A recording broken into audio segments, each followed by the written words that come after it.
नमस्कार, कसे आहात? म्हणजे मी आहे आपल्या चॅनलचा लाडका होस्ट योगेश्वर बोंद्रे. तुम्हा सर्वांचं पुन्हा एकदा आपल्या बोंद्रे ॲग्रीटेक या यूट्यूब चॅनलमध्ये स्वागत करतो. शेतकरी बंधूंनी यावर्षी बरेच शेतकरी कपाशी पिकाची लागवड करत आहे आणि कपाशी पिकावरील तण नियंत्रणाबद्दल जर तुम्हाला सांगायचं झालं तर तण नियंत्रण करणं खूप जिगरीचं आहे.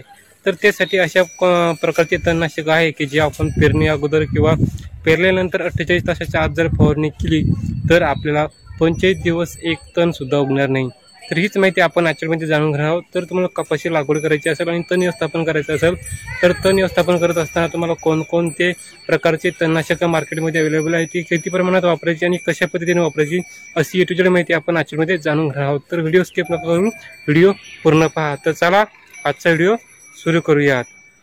शेतकरी बंधूंनो, कपाशी लावायच्या अगोदर किंवा कपाशी लागवडीनंतर 48 तासाच्या आत जर तुम्हाला तणनाशक फवारायचं असेल आणि चांगल्या प्रकारे तुम्हाला जर रिझल्ट हवा असेल तर तुम्ही मार्केटमध्ये पेंडॅमिथिलिन 38.60% CS हे क्रियाशील घटक असलेलं तणनाशक मार्केटमध्ये उपलब्ध आहे.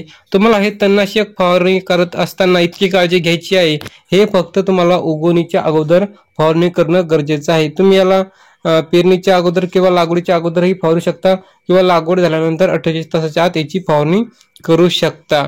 आता याच्यामध्ये काय आहे माहिती, याच्यामध्ये काळजी घेण्याचं कारण इतकंच आहे, जर शेतामध्ये मोठी ढेकळं वगैरे असेल तर तुम्हाला फवारणी करायची नाही. अगोदर तुम्हाला रोटाव्हेटर किंवा वखरपाळी करून तुमची ढेकळं बाळी करून घेणं गरजेचं आहे. आणि याचा जो वापर आहे तो तुम्हाला एका एकरामध्ये 700 मिली या प्रमाणात करणं गरजेचं आहे.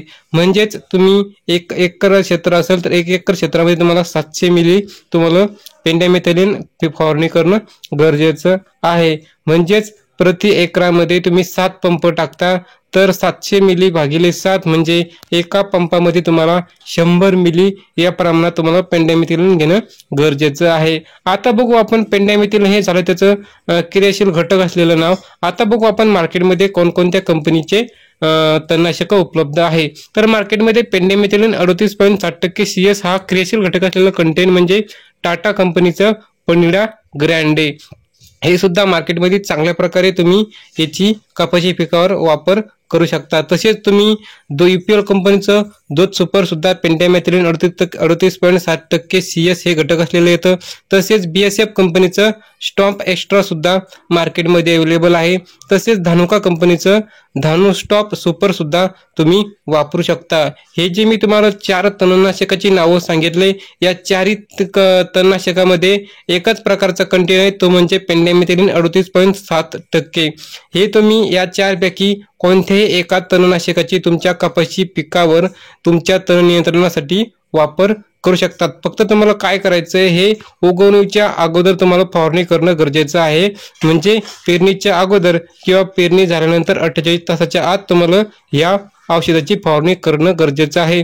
प्रति एकरामध्ये 700 मिली आणि प्रति पंपामध्ये 100 मिली तुम्हाला या प्रमाणात याची फवारणी करणं गरजेचं आहे. तुम्हाला युजफुल झाला असेल तर लाईक करा, शेअर करा आणि अशाच शेतीविषयक व्हिडिओसाठी आणि कपाशी पिकावरील परिपूर्ण माहितीसाठी आपलं चॅनल आत्ता सबस्क्राईब करून घ्या, जेणेकरून तुम्हाला असेच नवीन नवीन माहिती तुमच्या मोबाईल फोनवर मिळत राहील. धन्यवाद.